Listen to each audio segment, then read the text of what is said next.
Hey, it's your buddy Peace and Harmony with you here today.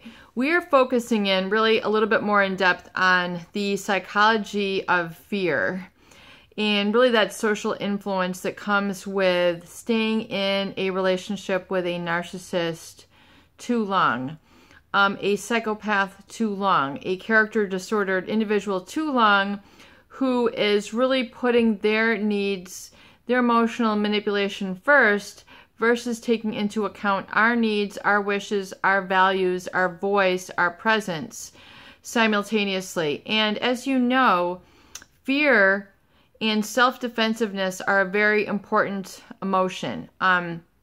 Fear manifests in anxiety, depression, the fight or flight sympathetic nervous system, and resultant anxiety and sort of cortisol shot that is released when you are with someone who is devaluing you or discarding you or negatively validating you. So this creates a fear. This creates an anxiety. This creates a stress. This creates a pressure. And oftentimes we as people want to belong. We want to fit in. And so we will do anything that is required to restore that feeling of social validation.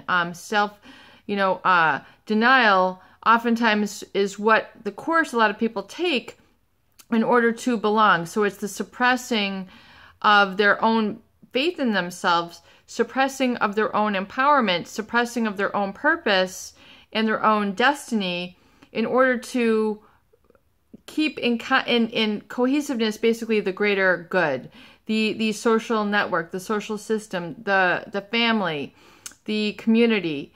They will go contrary to oftentimes their needs in order to fit in. So that's why you see people who get into a lot of the smoking, the drinking, the gambling, the partying, especially as younger people, because they don't know better. They're existing out of that fear-based sense of self versus the faith-based love sense of self, the self-value, the self-love, the self-respect, the self-regeneration perspective.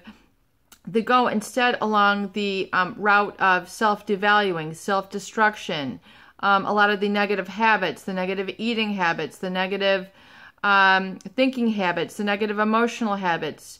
A lot of that becomes then very toxic, or really the body can only withstand it for so long. And that's why you hear about, people's past catching up with them. Basically, that's what happens. So either when people are in a specific lifestyle, they have a nervous breakdown, they need a career change, something happens that they just say, okay, this is not working anymore. And it's because oftentimes that fear-based personality, that fear-based value system, that social validation that they have been pining for and striving for is no longer working. So this mask that is thrown into the world of who they think they're supposed to become is no longer what they want to hide behind.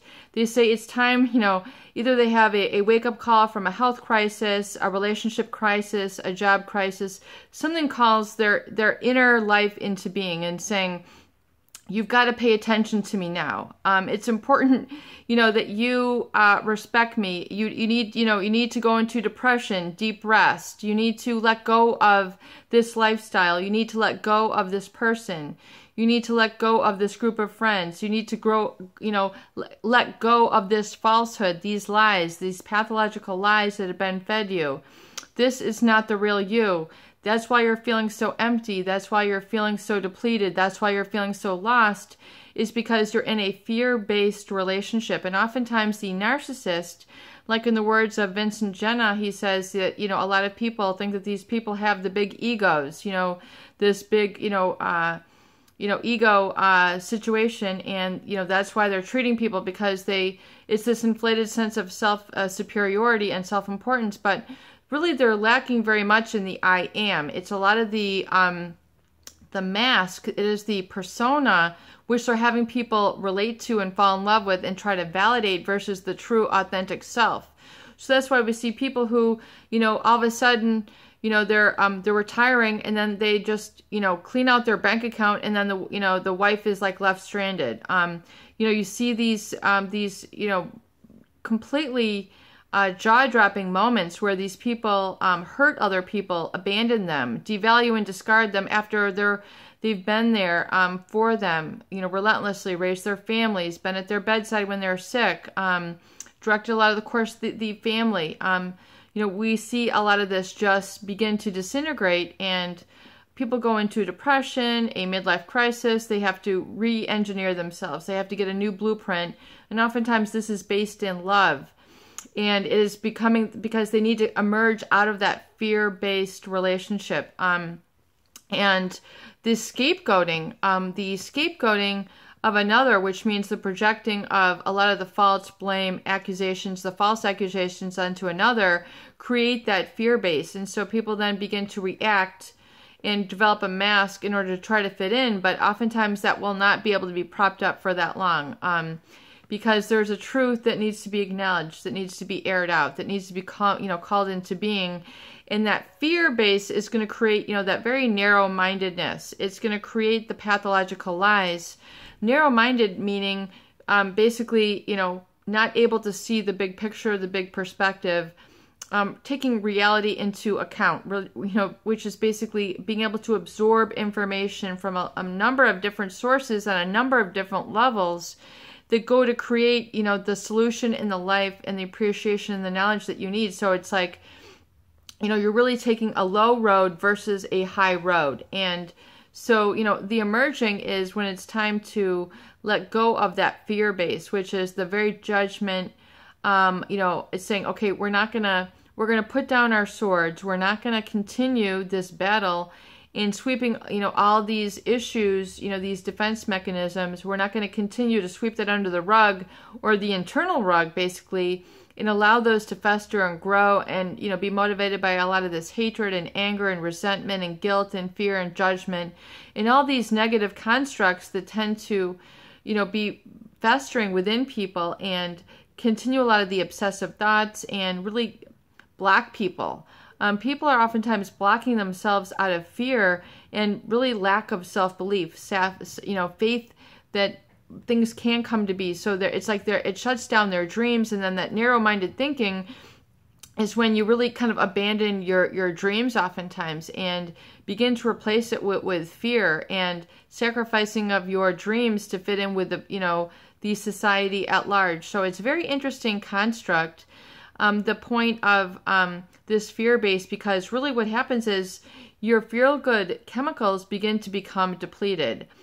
And really the feel-good chemicals, which are like the dopamine, the reward, and the serotonin, which is really, the happiness where you believe in yourself and you're beginning to live. You're ceasing the struggle and you're beginning to live. You're ceasing the coping, all the defense mechanisms of having to be perfect or be this and this way for somebody else. The inner leverage is becoming more radiant. The inner life is becoming more important. You don't have to, you kind of shed away a lot of the defense mechanisms. You grow out of them. And that's really what maturity is and spiritual growth is letting go of all those destructive ways. So, if you find that, so much of the relationship with this narcissist was based out of fear, the need to belong, the need to have somebody love you, but as a replacement for loving yourself, then, you really need to say, whoa, I got into this relationship really out of a fear base versus a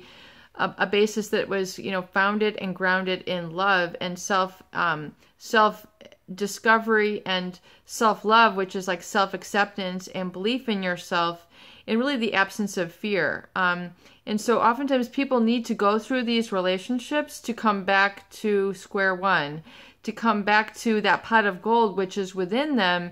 It's almost like, an inner oil, if you will, where, you've been with a person who has devalued you and discarded you, and it's just, there's a bitterness there. And this person seeks to instill a lot of bitterness in others, and, you're fueled by this very judgment, fear-based sort of relationship, and then you're striving to, constantly protect yourself and, react to this, and then you're really, people do get very lost or very enmeshed, and they need to really go no contact for a while so that they can really just rediscover who they are and rediscover their inner voice and being able to, fill their body with, with their ego, with their I am, the I am important, the I am generous, I am kind, I am courteous, I am giving, I am loving, I am talented, I am articulate, I am a writer, I am inspiration. These larger concepts which then come forth in certain aspects of your career, really begin to emerge. I am an artist, I'm a painter. And, you're really beginning to live this, and then, in relationship with a homeostatic balance where someone can be with you in that and not have to take away from it or sabotage it in order to further themselves. And really, so I really do feel that oftentimes, to stop attracting the narcissist type relationship is to get beyond that fear base. Get beyond the, I have to, attract somebody in order to conquer a fear within myself. That it's really an expansion of yourself, an enhancement of what you already have. So it's, so you won't feel so lost, you won't feel so deprived, you won't feel so afraid or insecure. You're really kind of loving from security on, and that it is enhancing your life versus kind of creating that fear and that embattlement. And, not to say that every couple doesn't have and grow and have to work through things that they do, they process these things, but oftentimes it's that fear base which creates that narrow-mindedness, which creates you feeling stuck and feeling afraid, which is kind of living along the same aftershock of that person who wanted you to please them. I know that this is very intense stuff, but once you can let go of that fear and that feeling like I was not good enough, that's why this person let me go, that whole, self-deprecating mindset, I'm not lovable, I'm not good enough, you are lovable, you are good enough, you are magnificent, you have what it takes. This narcissistic person, though, can't validate that, you can't mirror that back, because that is empathy, because that is reflecting your goodness, and they are threatened by that. Remember, the narcissist wants to dim your lights. They don't want it to shine. They don't want to, give that light. They want all the light to go over, to them, and they're afraid to share in that. So I hope this insight and I hope these videos do help. Please share and please subscribe for more great tools, videos, discussion, and support.